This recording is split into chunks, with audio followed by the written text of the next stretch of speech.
Muling nagbitaw ng mga tirada si Davao City Mayor Sebastian Baste Duterte laban kay Pangulong Ferdinand Marcos Jr. kung saan sinabi ng alkalde na wala umanong achievements ang Pangulo ng bansa. Tinuligsa ni Mayor Baste ang anyay pagbabalik ng ilang talamak na problema sa Pilipinas sa ilalim ng panunungkulan ni PBBM.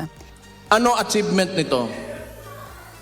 Binalik yung droga, binalik yung kriminalidad, binalik yung korupsyon.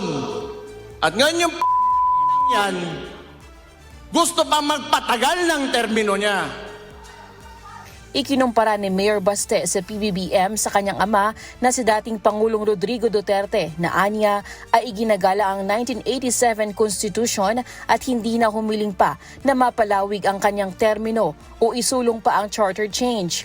Naniniwala rin si Mayor Baste na nasa ilalim ng undeclared martial law ang bansa ngayon.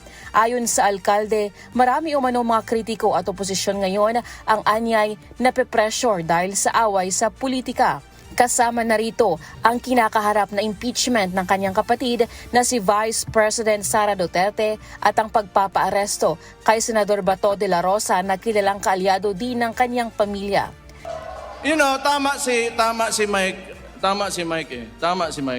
This is not even a silent martial law. It is martial law without declaring it formally. Ang dami nang nakukulong. May mga kaso, and for what?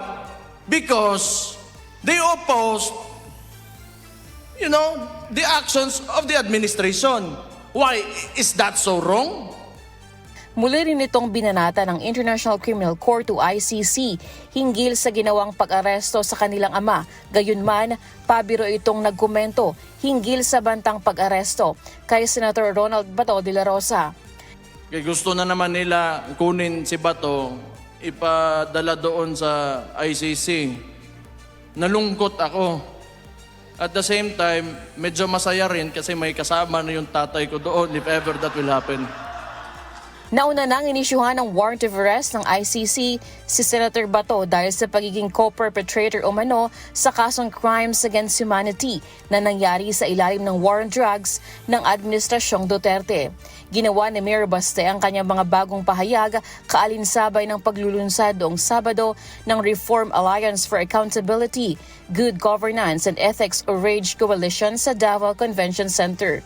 Kasabay nito, isang Memorandum of Agreement rin ang pinirmahan ni Mayor Baste na siyang lead convener kasama si dating House Speaker Pantaleon Alvarez mula Partido Reforma, dating Congressman Attorney Mike Defensor ng Reform PH, Davao del Norte Board Member Al David Uy para sa hugpong ng pagbabago, at Pahamudin SGA Bar Mayor Yasser Ibrahim na representative naman ng MILF United Bangsamoro Justice Party.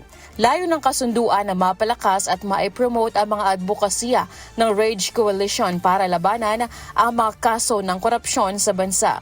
Sa ngayon, inaantabayanan pa ang magiging sagot ng Malacanang sa mga bagong batikos ni Mayor Baste Duterte. Lelaine Moreno, humahataw sa Balita Ngayon.